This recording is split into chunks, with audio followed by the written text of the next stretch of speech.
Let's take a look back at the PSAC championships. Tell us what you thought of your team's performance there. I was very happy with both sides. On the men's side, we went ranked third. We came out of the race finishing third. But it was the closest race, from 1 to 3 since 1969. So 16 points between 1, 2, and 3 is an incredibly close race. We were winning probably through about a mile to go. I thought the guys really ran tough. On the ladies' side, we probably weren't even ranked in the top 10, and we came out 7th and only 37 points from 3rd, which really shows the depth in the conference. On the women's side, a point here, a point there.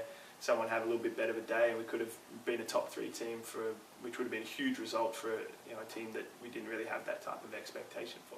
So. Okay. Obviously, the stakes are much higher this weekend with a spot at the national championships on the line. What have you done to prepare your teams?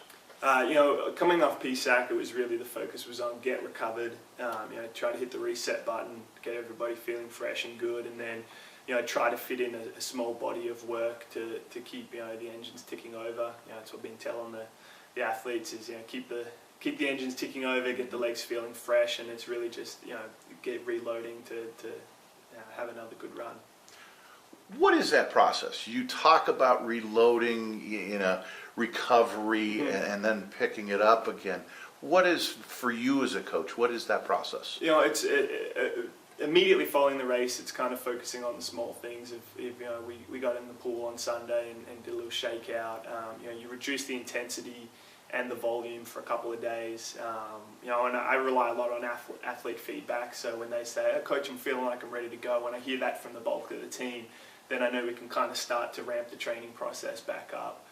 We've kind of got through our work. We'll do a small workout today, and then we'll start to kind of dial it back again, so that we're completely set up for a good race this coming weekend.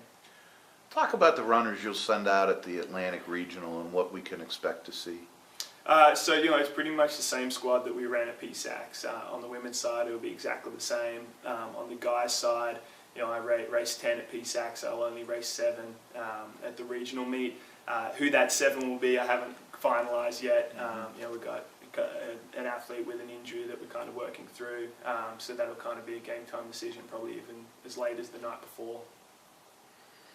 We talked before the PSACs, and you noted that your training methods weren't any different throughout the year. Has that remained the same heading into the regional? Yeah, it's all about consistency. There's some people are big believers in what they call peaking. You get to the point at the end of the season. I like to think more in the terms of we're ready to go year round. And we have a 9-month season, so we're always trying to accomplish little things through it. So we're kind of always just off the verge of ready to go. So it's really it's about just getting the rest and just getting mentally prepared, probably more than the physical side, because you hope you've already ticked that box. Mm-hmm. Talk about how many teams and individuals qualify for the nationals at the regional. So it's a little complicated. Generally, you get 3 automatic bids from the team side. On the men's side, we actually have 4 this year, because whoever finished in the top 8 at the preceding year's national championship, their region gets an extra bid. So Shippensburg were, I think, 8th at the 2015 championship, so our region gets an extra bid. On the individual side, it's the top 4 individuals outside of those qualifying teams. So if X, Y, and Z qualify their teams, then they take all those runners out and the next 4 individuals will go. It's always been said that the regional has been very similar to the PSACs in terms of the competition. Are there any teams in the other conferences that could change that? On the men's side, no. It'll be pretty much a replay of the PSAC. Obviously, we race over 10,000 metres versus 8,000 metres, so you've got a mile plus of extra running, so it's not going to be exactly the same as PSACs because it is a slightly different race. On the women's side, it's a little bit more interesting because the PSAC meet, as I said, from 3rd all the way through to probably 8, 9, 10, it's an extremely tight race. You've got Shippensburg and Bloomsburg kind of leading, and they'll probably qualify.